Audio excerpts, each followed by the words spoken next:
I think now I'm handing over to Harriet Auty for some concluding remarks.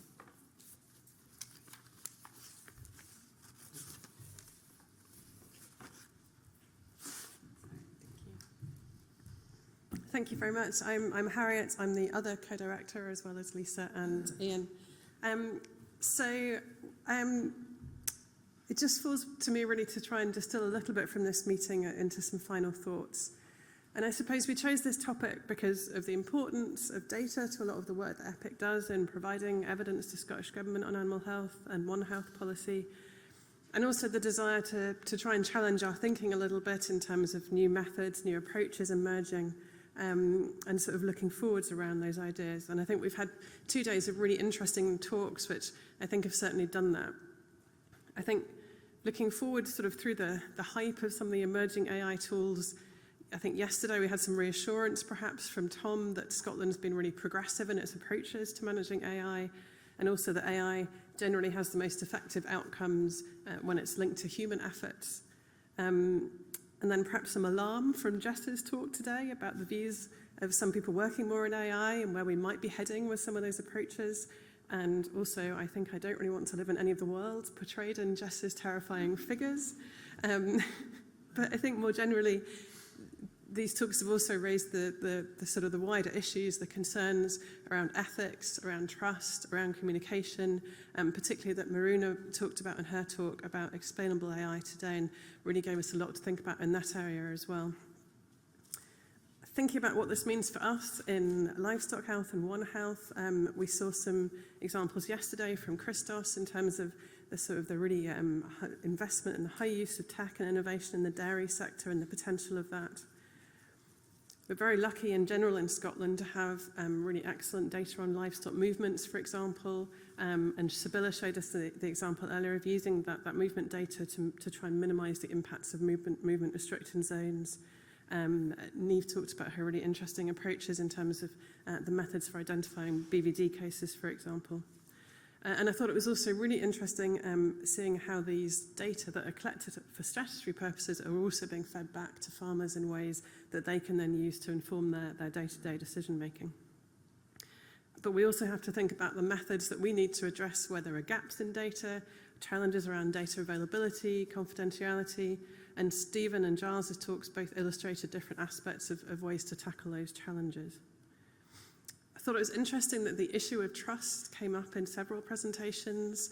Niamh's talk about the views of backyard keepers on implementing compulsory registration, emphasising again those issues of trust and of trusted information being particularly important. I think one of the strengths of EPIC is that our sort of a long-standing nature, our long-standing relationships with policymakers have meant that we've been able to develop these sort of that trusted relationship. And some of the discussions around trust and communication reminded me of some of those discussions that we've had over the years about how to communicate best with policy teams, maybe over sort of quantitative outputs and modelling and things like that. But I suppose for me, it just really emphasised how this is just becoming more and more important, this aspect of communication and trust. And particularly if we're thinking about communication to farmers, to the industry, to the public, that we can't ignore these issues of misinformation. And I think Maruna also referred to kind of the potential for accidental misinformation. And these are challenges that we can't ignore as well. And I think it just came up in the discussion about the role of EPIC and others as knowledge brokers, and the importance but also the potential of that brokering role to manage some of those issues around trusted translation. And the questions of how we best utilise these tools to maintain animal health and food security, and how we keep up in a world that's changing so rapidly in terms of the tools, but also the pathogens, the trends, the challenges that we need to address are really important questions. And I thought the point that was made just now as well about making sure that we've got the fundamentals right for things like data management are also extremely important. But alongside that, we have to be forward-looking. And I think by human nature, we're not that good at imagining just how much and how quickly things can change. Ian mentioned the scenario planning work that EPIC did back in 2016 on animal health surveillance, and there were quite a few people in the room who were involved in that exercise. And we came up at the time with 4 plausible future scenarios, and one of them, the one that Ian mentioned, which had very siloed data practices and very isolationist policies, was viewed at the time by participants as being the one they least wanted to live in, and also the least likely to happen. But we're in that scenario, and we've gone far beyond it in less than the timescale. At that time, we were looking to 2030. We're in 2025, and we've gone beyond what we were able to imagine at the time, which is, I think, just illustrates how hard it is for us to sort of plan for the future and to imagine what we may need to deal with in 5, 10, 20 years' time. And I use that as an example to sort of illustrate how important it is to be forward-looking, despite it being really difficult, but also to highlight the value of that scenario planning approach, particularly in exploring these difficult issues around uncertainty and sort of rapidly changing times. And I think it would be a very valuable tool for exploring some of the issues that we're talking about. In EPIC, we get asked quite a lot about our scenario planning work, and it's a pity, I think, that it's an approach we're not using at the moment. So I think in general within EPIC, this meeting's definitely given us some really valuable and worthwhile things to think about in terms of both future directions, but also how we incorporate some of these opportunities in the work that we're already doing, some ways to think about how we manage some of the challenges. I hope it's also been a really interesting meeting for you all, that you've able to have some interesting conversations, start some thought process, start some conversations that I hope will continue beyond this meeting. And we really appreciate you all coming along and being part of the discussions over the last couple of days.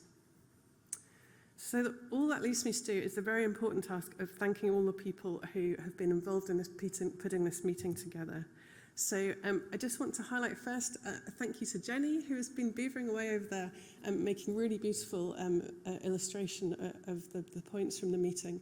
So please do go and have a look at that if you haven't. Jenny will continue to work on that after the meeting, and we will circulate that to you afterwards so you can see how beautiful it looks at the end. So please do go and have a chat with Jenny and just have a look at that. We really appreciate that. Thank you. Enormous thanks to the venue, who've done an excellent job of hosting us and feeding us and keeping us all well looked after. Everything has run very smoothly. We've all been very comfortable. It's been great. Thank you also to Camera Live, who've been doing all of the filming and the photography. Again, thank you. That seems to have all gone extremely smoothly, and thank you for all the work. Thank you particularly to all of our speakers who've made this a really interesting and thought-provoking meeting. Really appreciate people giving up their time and coming to join this meeting. And then there's 3 people who I really need to give big thanks to, and actually I would ask them to come up because I have something for them, which is Nicole, who is our Knowledge Exchange Officer, who has really led the organisation of this meeting and done a really amazing job. So Nicole, I'd like to ask you to come up, and I'd also like to ask Kim and Jane to come up too, who have provided lots of support to Nicole, and collectively they've just been an amazing team in pulling this meeting together, so please could you join me in thanking them. I think that all remains to do is to thank all of you for joining. It's been a really great meeting. It's been so nice to see everybody, lots of old friends, lots of new faces. I've had so many interesting conversations. I've overheard lots of interesting conversations too, so I really hope you've all enjoyed it. Thank you. We'll see you next time, and safe travels home. Thank you very much.